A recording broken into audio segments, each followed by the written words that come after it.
Hello, we are on day 3 of the chronological read through of the Bible. And as a note, I am not a person who knows all the things about this. I'm just a regular person reading through the Bible. And I would call myself an average Christian.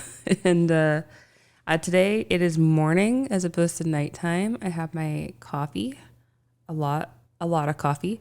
And we are reading day 3, Genesis 8 through 11.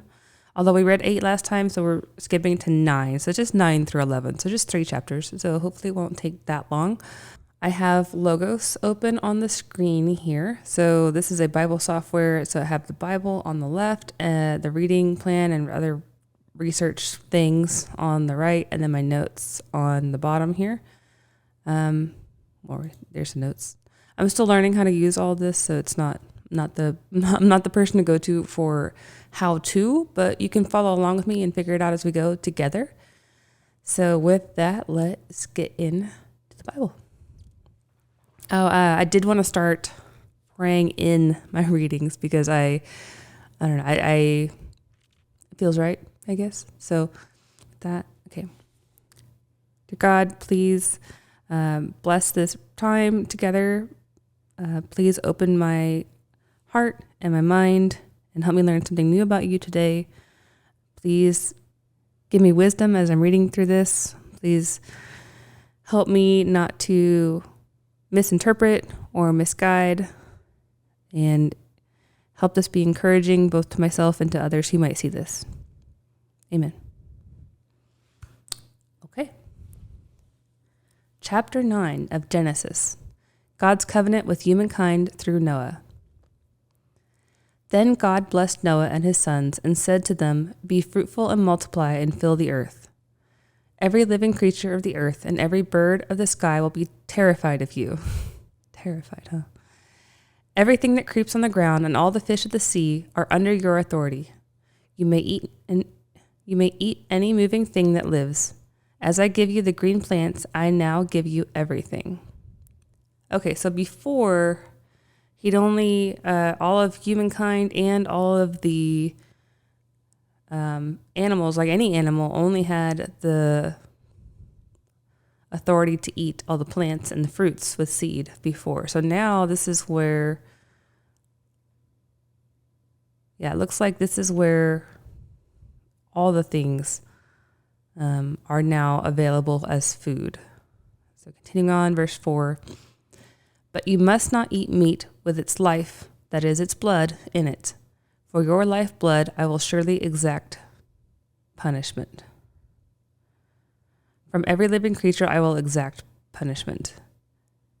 Okay, I've heard that phrase before, exacting punishment, but that's a weird way to phrase it. I think how I would phrase it. So the translator note on the word punishment says, "The word punishment is not in the Hebrew text, but is supplied in the translation for clarification. The verb means to require, to seek, to ask for, to exact." Okay, here it means that God will exact punishment for the taking of life. Well, yeah, that's what we just read. So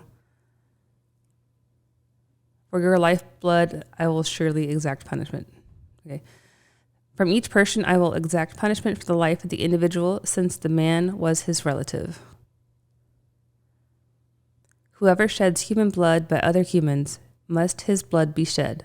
For in God's image, God has made humankind." So this is kind of the first thing saying, don't kill people. I probably should have said that before, but don't kill people. Or eat things with, I wonder if that's a literal, don't eat things with blood in it, or don't eat things with its life. Life meaning the thing that you can see is the blood would be an indication that it has a living thing.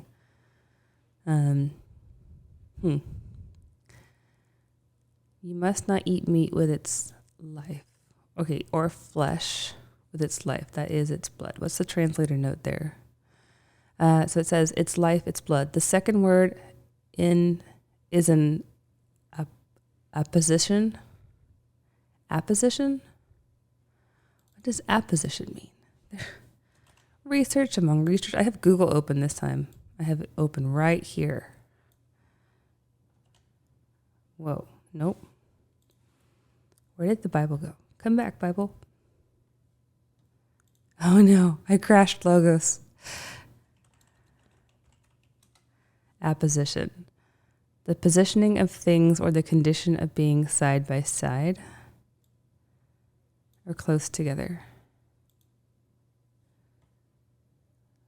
All right, this is how Logos opens up. So let me get it back set up. Okay, we're back. Okay, so I was looking up the word apposition. The second word is an apposition to the first. Okay, so it's next to side by side, explaining what is meant by its life. Since the blood is equated with life, meat that has the blood in it was not to be eaten. Okay. Maybe that explains why we have like such a gag reflex to blood sometimes. I don't know. Maybe that's just culturally. I know some cultures do eat it. Okay. Continuing, verse 7. But as for you, be fruitful and multiply, increase abundantly on the earth and multiply on it. So once again, being told to be fruitful and multiply. That's something that seems to be a recurring theme that we're seeing. Verse 8. God said to Noah and his sons, "Look, I now confirm my covenant with you and your descendants after you, and with every living creature that is with you, including the birds, the domestic animals, and every living creature of the earth with you, all those that came out of the ark with you, every living creature of the earth." Just to emphasize that.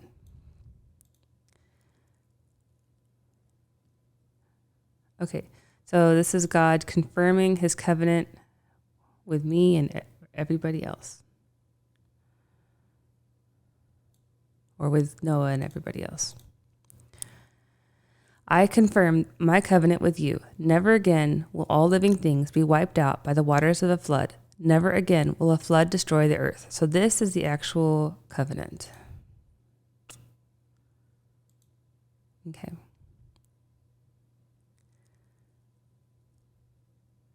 And as God said, this is the guarantee of the covenant I am making with you and every living creature with you, a covenant for all subsequent generations.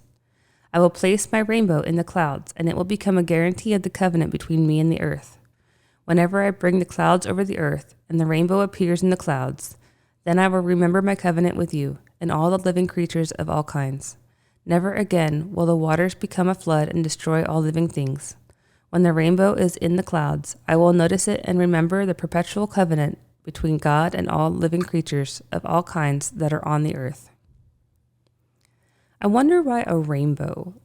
I wonder what it seems like that is a significant thing that he chose a rainbow.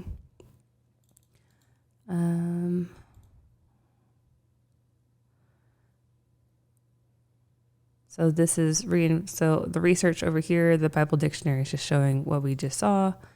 I wonder if there's any notes. So I think passage guide was what we did last time to get to so Cornerstone. I've been liking that one. We'll go back to the Cornerstone biblical commentary. And I don't want it over there. I want it over here. So here's a note on covenant. A covenant is an agreement, a treaty, or pact between parties. Yes, we know. Covenant the Lord makes with the people are therefore binding. He guarantees them with an oath. I wonder, if I know that this is a sign that God keeps his promises, because God would not make promises and then write them down and give them the book of his promises if he was just going to be like, haha, see, I'm breaking all these promises. And at least it gives us a way to see that he's not breaking his promises, because we are here today. We have obviously not been wiped out from the earth again. And again, all of my comments on this are just my thoughts. These are not for sure. This is just, as I read it, just my thoughts. And Put your thoughts below if I'm wrong. Or if you have additional thoughts, like why do you think, well, today's question of the day, why do you think God chose a rainbow versus any other signal or sign?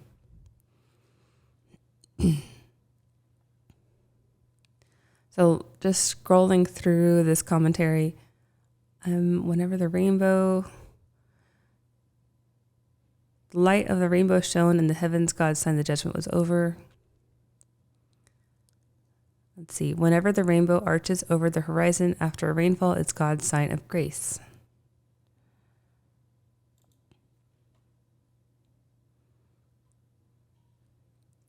Since apparently no rain had fallen before the flood, no rainbow had appeared previously. Oh, that's interesting to think of. Yeah, that's true. It had mentioned that it hadn't, all the water had come from streams from below, like rivers and water table, as opposed to rain. So a rainbow wouldn't have been a thing until then. Now, when the clouds cleared, light refraction showed this marvelous display of colors in the shape of a bow. The rainbow speaks of peace. Okay, yeah, that's true. Okay. So that's interesting. So we will continue on. Verse 17. I think that's where I stopped. So God said to Noah, this is the guarantee of the covenant that I am confirming between me and all living things that are on the earth. Once again, a lot of repetition that this is between not just humans, but all living things, between God and all living things. I just think that repetition's interesting. I can't tell you the significance of it right now, but it's interesting. Verse 18, the curse of Canaan. The sons of Noah who came out of the ark were Shem, Ham, and Japheth. Japheth? I promise I'm working on pronunciation. Now, Ham was the father of Canaan. Thank you for that reminder. I had forgotten that. These were the sons of Noah, and from them the whole earth was populated. Noah, a man of the soil, began to plant a vineyard. Does that mean he's a farmer, a man of the soil? Yes. Oh, ha. The epithet, a man of the soil, indicates that Noah was a farmer, is the translator note. Okay. Began to plant a vineyard. When he drank some of the wine, he got drunk and uncovered himself inside his tent. Now, does that mean he was naked or something else? To be uncovered. Okay, it says, the translator note says Noah became overheated because of the wine and uncovered himself in the tent. Okay, well, that kind of makes sense. They didn't have AC. You get a little flushed with wine. Ham, the father of Canaan, saw his father's nakedness and told his two brothers who were outside. Shem and Japheth took the garment and placed it on their shoulders. They then walked in backwards and covered up their father's nakedness. Their faces were turned the other way, so they did not see their father's nakedness. When Noah awoke from his drunken stupor, he learned what his youngest son had done to him. So his youngest son was Ham, and who was like, haha, he's naked. And then the two other brothers were like, we should cover him up. Okay, that makes sense. And yes, he was in a drunken stupor. I think that's kind of funny. His wine, used here by metonymy.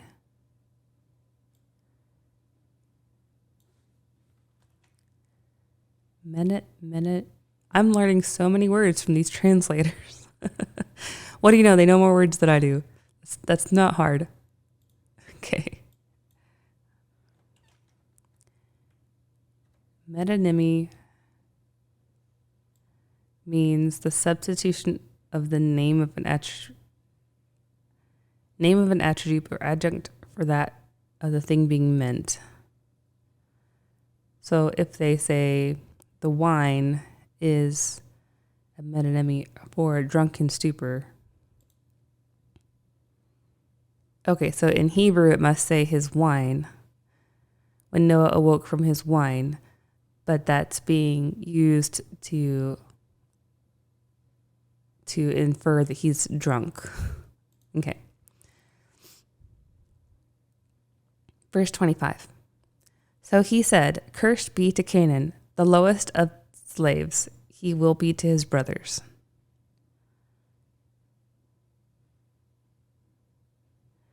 So he's cursing his son's son. So Ham is the father of Canaan. So because of the, wow, that seems a little harsh. Cursed be to Canaan, lowest of slaves he will be to his brothers.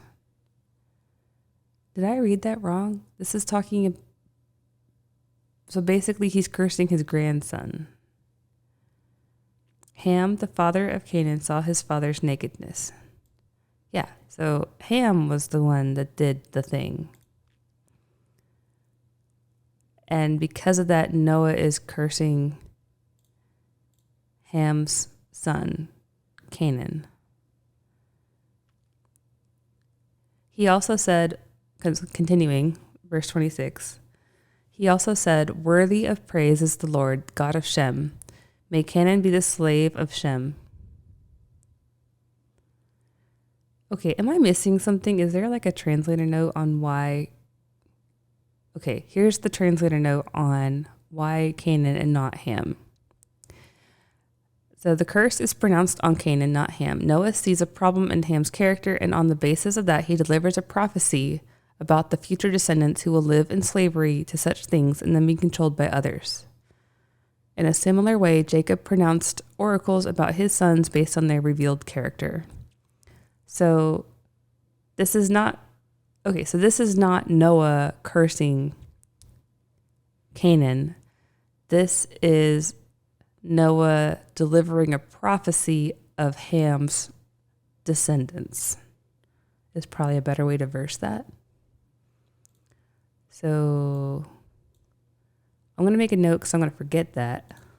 Note on prophecy of Ham's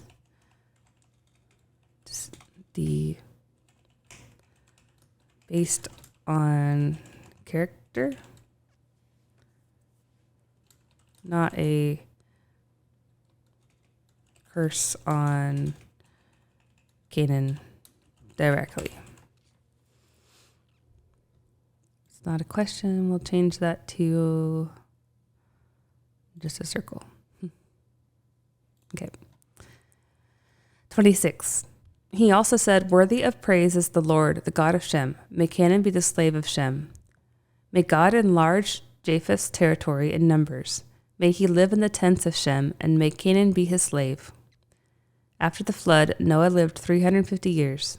The entire lifetime of Noah was 950 years, and then he died. So once again, that note earlier where it said that God would limit the days of man to 120 years, this also kind of points to it not being limiting the lifespan of man, because right after that, Noah lived 950 years total. So I'm going to continue to think that was saying in 120 years, I'm going to bring the flood, as opposed to saying people will only live 120 years as opposed to 900 and something years.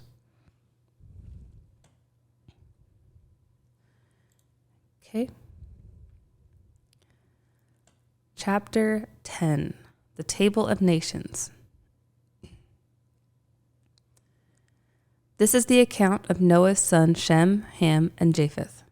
Sons were born to them after the flood. The sons of Japheth were Gomer, Magog, Madai, Javan, Tubal, Meshish, and Tyrus.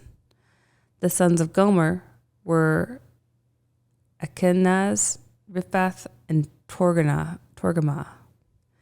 The sons of Javan were Elisha,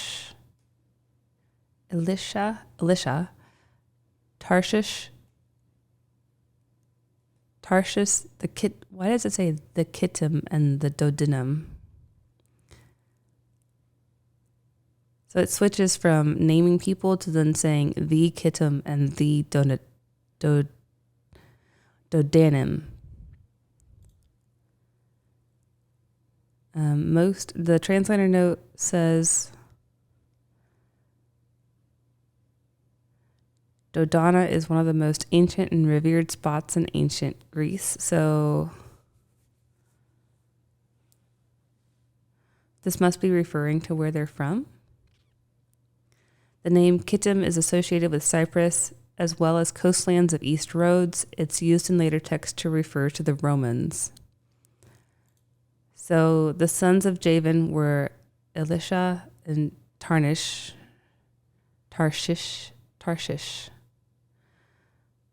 So he had two sons. One was a Kittim, one was a Dodanim. Okay. Continuing on, verse 5. From these coastlands of the nations were separated into their lands, everyone according to its language, according to their families, by their nations. I think this is part of where you get more clarity in other translations versus the more literal translations, because this doesn't necessarily make the most sense just off the cuff for me. But let's see what other translations say. So for verse 5, so NIV is usually easier to read than some of the more literal. So it says, from these, the maritime people spread out into their territories by their clans within their nations, each with its own language. That makes a lot more sense just reading it. So people went to their own places and made their own languages. Okay. So continuing on, the sons of Ham were Cush, Mizraim, Put, and Canaan. The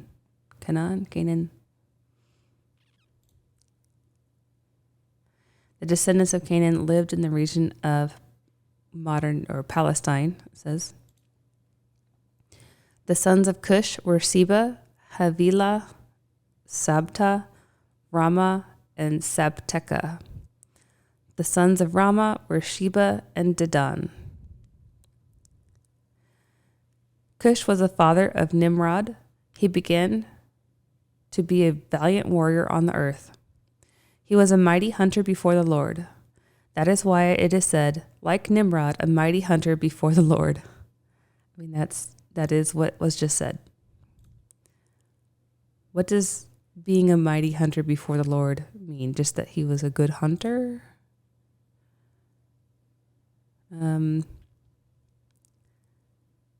So the translator note is an option to take the divine name here before. So you could say before the Lord, using Yahweh as the Lord. So the different names of Lord Yahweh is one that you could say, which it says is kind of like saying Nimrod was the greatest hunter in the world. Okay.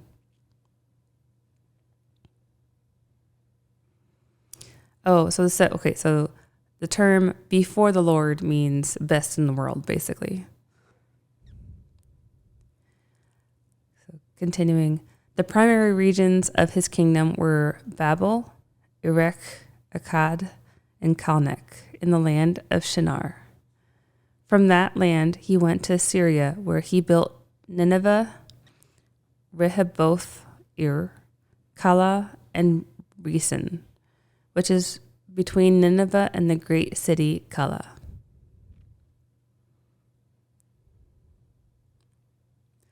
There's a lot of names in this section, so we'll get through it. I heard the recommendation to, even if you're not going to remember these names, even if you have trouble pronouncing them, to just read them and just start to get them in your head and get used to them, and then it gets a little more familiar as you go. So even some of these, just reading through it once before, like a year or two ago, Some of these names are becoming more familiar, like Nineveh, that there's a story later on about that. Some of these other, like Ludites, there's just Jebusites. There's a lot of future stories about some of these. So yeah, it does help to read through it, but it is a lot of names that just seems like name upon name upon name upon name. So verse 13, chapter 10. Mizraim was the father of the Ludites, Anamites, Lehabites, Naphtunites,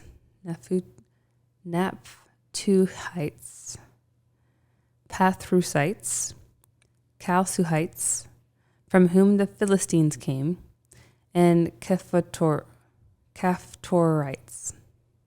I'm sure this is painful to listen to. I'm sorry, but maybe this will make you feel better about how you're pronouncing them, right?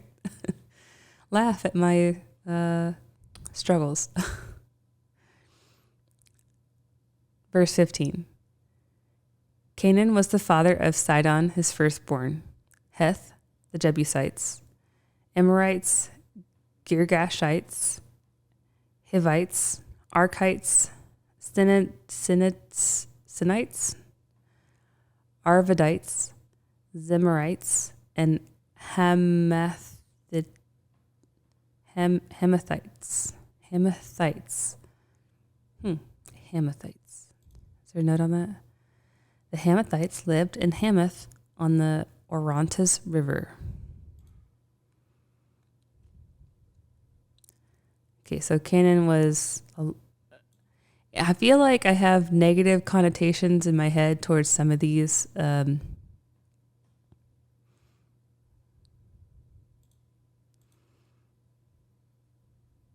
Like wasn't like the Jebusites? Isn't that? I feel like there's a story later on about a Jebusite being. For some reason, I have like you want to call a girl a Jebusite when she's being like seductive or something. There must be. Is that the one where she cuts off his hair? Is that? We'll see. Okay. Continuing on. Eventually, the families of the Canaanites were scattered, and the borders of Canaan extended from Sidon all the way to Gerar, as far as Gaza, and all the way to Sodom, Gomorrah, Admah, and Zeboim, as far as Lasha. So we've definitely heard of Sodom and Gomorrah. So we know what happens. Well, Sodom and Gomorrah is where things go bad. Okay. Continuing, verse 20. These are the sons of Ham, according to their families, according to their languages, by their lands, and by their nations. Okay. 21. And sons were also born to Shem, the older brother of Japheth, the father of all the sons of Eber. The sons of Shem were Elan, Ashur, Arphaxad, Lud, and Aram. The sons of Aram were Uz, Hul, Gether, and Mash. Arphaxad was the father of Shelah, and Shelah was the father of Eber. 2 sons were born to Eber. One was named Peleg, because in his days the earth was divided, and his brother's name was Joktan. Joktan was the father of Almodad, Sheleph, Hazarmaveth, Jerad, Hadoram, Uzal, Diklan, Obal, Abimael, Sheba, Ophir, Havilah, and Jobab. So that's a lot of sons. But I guess in these days that was relatively normal to have lots of kids. All these were the sons of Joktan. So once again, reiterating, all these were the sons. Their dwelling place was from Misha all the way to Sephar in the eastern hills. These are the sons of Shem according to their families, according to their languages, by their lands, and according to their nations. These are the families of the sons of Noah, according to their genealogies, by their nations, and from these nations spread. And from these the nations spread over the earth after the flood. So I've heard that there's a lot of repetition and a similar cadence on repeating these names as an ability, like a way to remember it, like because these were things that were passed down, and the more repetition and the more, the more repetition there is, the less there is to remember, right? You already have the pattern remembered. So that's why it's not the most creative way to put it. I'm sure that someone has created a like genealogy spread of this somewhere, but we won't look that up today. But that would be probably helpful to like put that in a visual.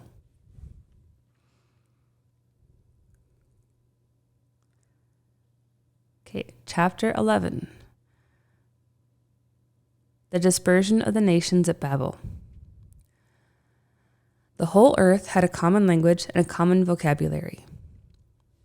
Now, okay, I kind of want to research this because didn't we just read that everyone had their own language as they spread out? Yeah, if we go up to...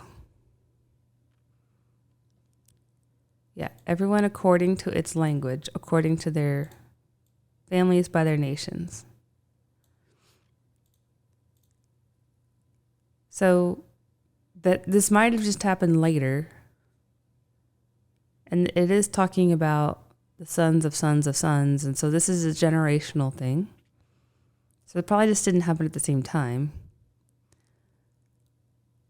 Okay, so this is just one of those things where the outline of what happens is explained, and then they go back and add details to certain events, like the dispersion of the nations at Babel. Babel or Babel? I've heard Babel. We'll say Babel.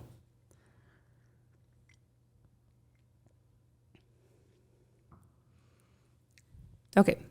The whole earth. Let's take the translator note there. It says that earth is a metonymy of the subject referring to the people who lived on the earth. Okay, well, that didn't help me. Maybe it helped you. So it's just the people who lived on the earth had a common language and a common vocabulary. When the people moved eastward, they found a plain in Shinar and settled there. Then they said to one another, "Come, let's make bricks and bake them thoroughly." They had brick instead of stone and tar. Oh, they had brick instead of stone and tar instead of mortar. And we had seen that before. So that's like the pitch that Noah used on the ark. Verse 4. Then they said, "Come, let's build ourselves a city and a tower with its top in the heavens, so that we may make our name for ourselves. Otherwise, we will be scattered across the face of the entire earth." I wonder why they thought they had to do that, or else they would be scattered. Because couldn't they just put houses next to each other?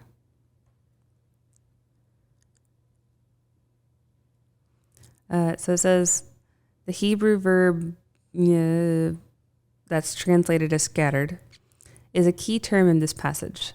The focal point of the account is the dispersion of the nations rather than the Tower of Babel. Okay. But the passage also forms a polemic against Babylon, the pride of the East, and a cosmopolitan center with a huge ziggurat. To the Hebrews, it was a monument to the judgment of God on pride. So one thing I'm getting out of this is it's saying that the dispersion was more of a focus than the tower itself.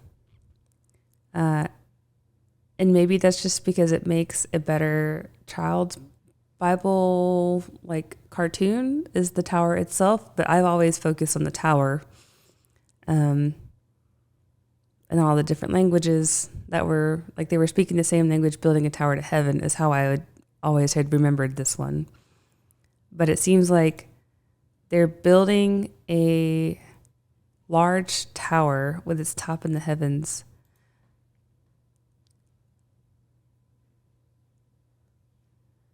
The translation of heavens fits this context because the Babylonian ziggurats had temples at the top, suggesting they reached to the heavens, the dwelling place of the gods.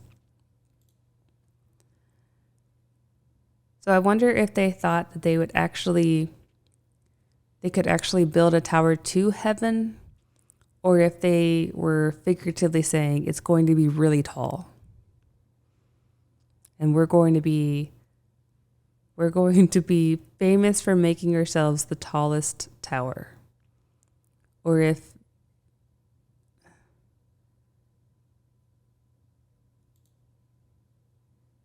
I mean, it seems like they're saying, well, okay, I don't fully, we'll just highlight this and say, I don't fully get all of this. We'll continue. Verse 5. But the Lord came down to see the city and the tower that the people had started building. And the Lord said, if as one people all sharing a common language they have begun to do this, then nothing they plan to do will be beyond them. Come, let's go down and confuse their language. They won't be able to understand each other. Okay, so come, let's go down is interesting to me. Who? Like, is God going down? And there's the plural of let's go. He didn't say, come, I'm going to go down. But I guess you could say, let's go. No, let us go is what that's a conjugate of, right? So that's a plural, yeah.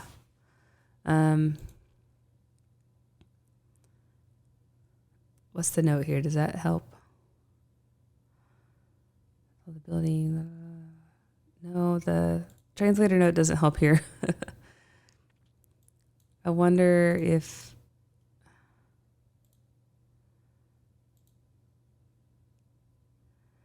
none of these translator notes are helping me.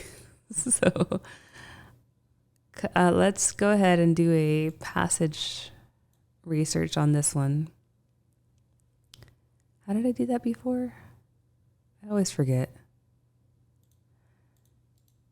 Oh, right click. So if I right click on it and say passage guide, we'll go to that cornerstone one.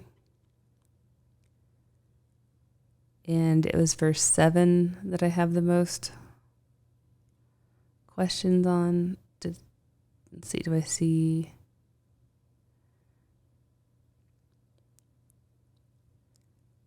Okay, I wish I could read this entire thing. I don't think we're going to have time every day to read an entire thing. There's so many rabbit holes to go down.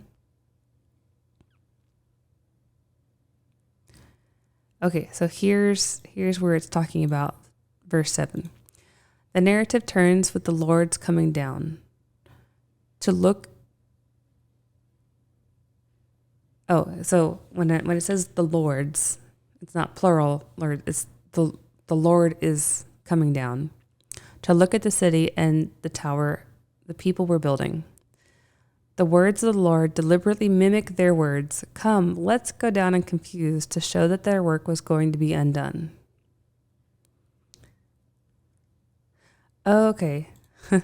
So up here it says, come, let's build ourselves a city. And God says, come, let's go down and confuse.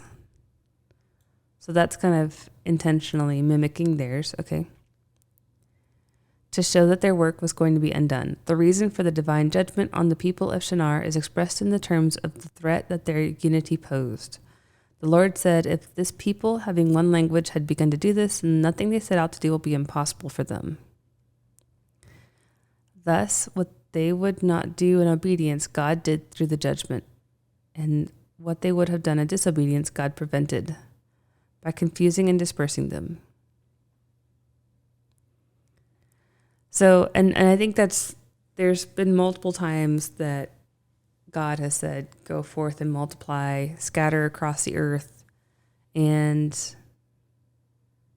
here they're intentionally trying not to scatter across the earth. They're trying to all be in one tower and go up to the heavens.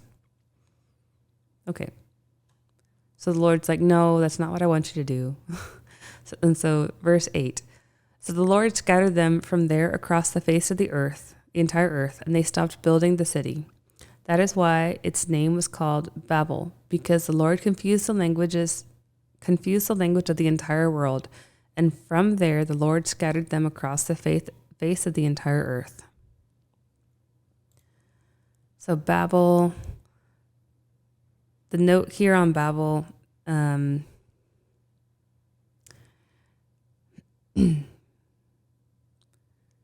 in Babylonian literature, the name Bab-ili meant the gate of God, but in Hebrew it sounds like the word for confusion, and so it retained that connotation. The name Babel and the verb translated confused form a paronomasia, or sound play. They form a sound play for the many word plays and other rhetorical devices in Genesis. Okay. So a happy coincidence that Babel kind of sounds like gate of God, but also confusion. Got it. Okay. We're still at chapter 11, verse 10. And we just have a little bit more. Hang in there. Genealogy of Shem. This is the account of Shem. Shem was 100 years old when he became the father of Arphaxad, 2 years after the flood. And after becoming the father of Arphaxad, Shem lived 500 years and had other sons and daughters. So once again, lived a long time.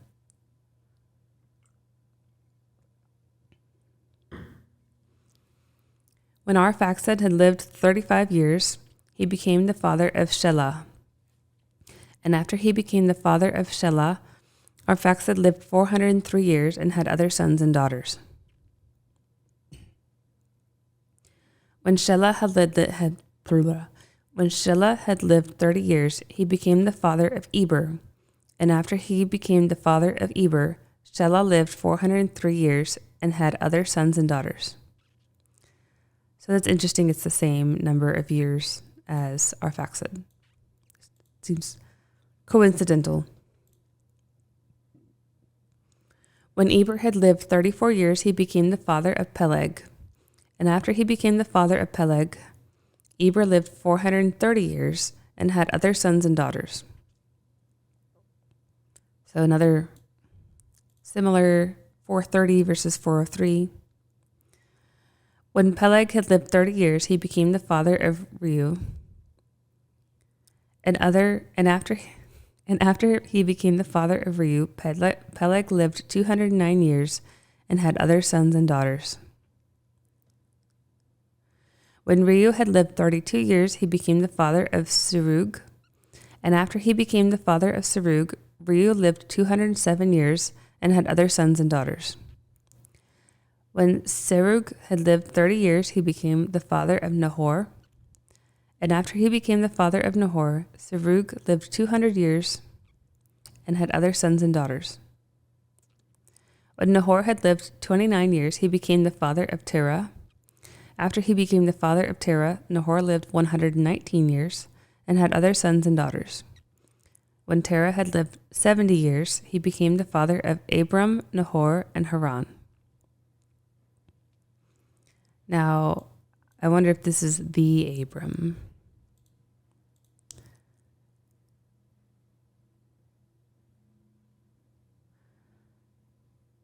Okay, so Nahor had Terah, who had Nahor. So there's multiple names being used in different generations.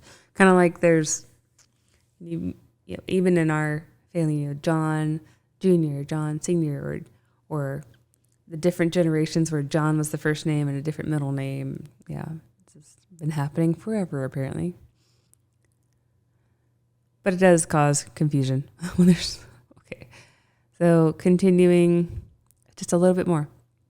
The record of Terah. This is the account of Terah. Terah became the father of Abram, Nahor, and Haran. And Haran became the father of Lot. Haran died in the land of his birth, in Ur of the Chaldeans, while his father Terah was still alive. And Abram and Nahor took wives for themselves. The name of Abram's wife was Sarai. Yes, so this is the Abram. So, because ends up being Abraham and Sarah. It ends up being their new names eventually. And the names of Nahor's wife was Milcah. She was the daughter of Haran, the father of both Milcah and Iscah. But Sarai, how do you say that? Sarai was barren. She had no children. I did not mean to laugh when I said barren. I was laughing at my pronunciation of Sarai. Sorry. Terah took his son Abram, his grandson Lot, the son of Haran, and his daughter-in-law Sarai, his son Abram's wife, and with them set out from Ur of the Chaldeans to go to Canaan. When they came to Haran, they settled there. The lifetime of Terah was 205 years. Then he died in Haran. Okay. I feel like I got a little lost in some of the names. So was Lot. So Haran was the father of Lot. So Abram, Nahor, and Haran. So Lot is Abram's nephew?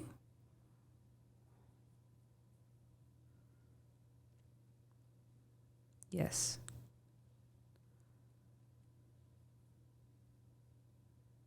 Okay. I think I'm following. And I'm mostly just questioning because I know that Lot and some of these names become important later. So I want to make sure I have it clear who's who in my head. Which is nice, like reading this a second time. I know some of these stories, so I'm able to pay a little more attention to certain names as I start to see them pop up because I've seen that name before. Like Chaldean, that's something I've heard of before. So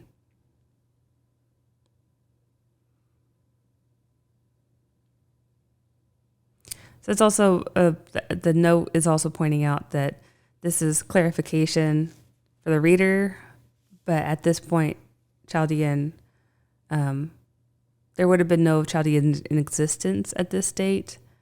They are known at the time of Neo-Babylonian Empire in the first millennium BC. So Haran died in the land of his birth, in Ur of Chaldeans. So it's just saying that what would later would be known as this area, while his father was still alive.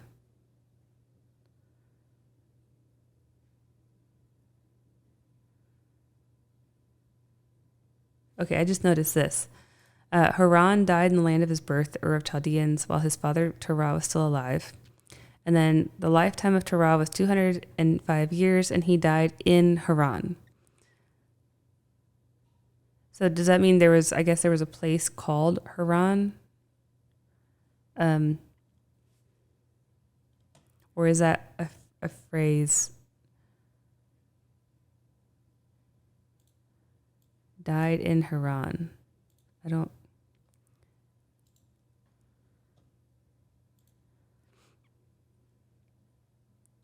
So let's start with just looking at what other translations say for this passage.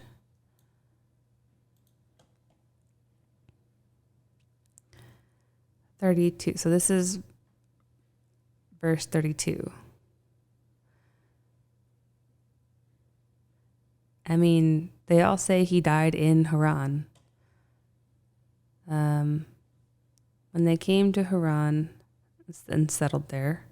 So it's a place. So maybe it's just coincidental that it's the same name.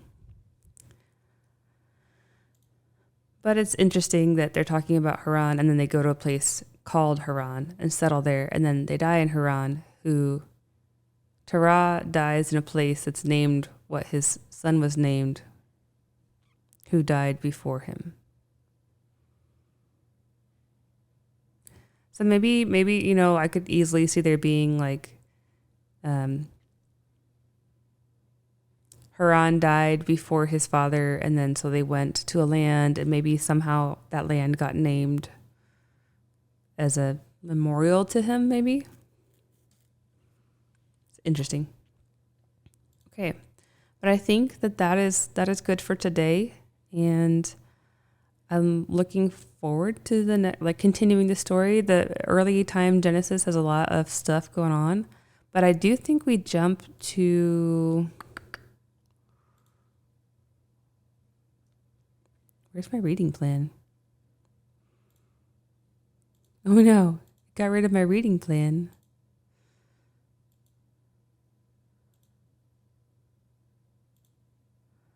Is it hiding somewhere? 1 second. Okay, I found it.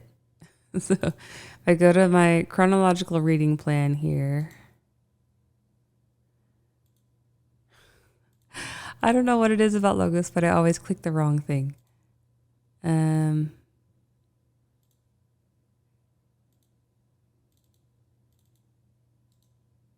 I want to look in. How did I get to that last time?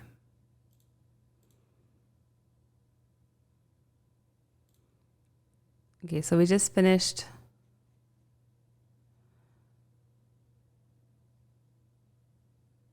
Mark done. So next on our reading plan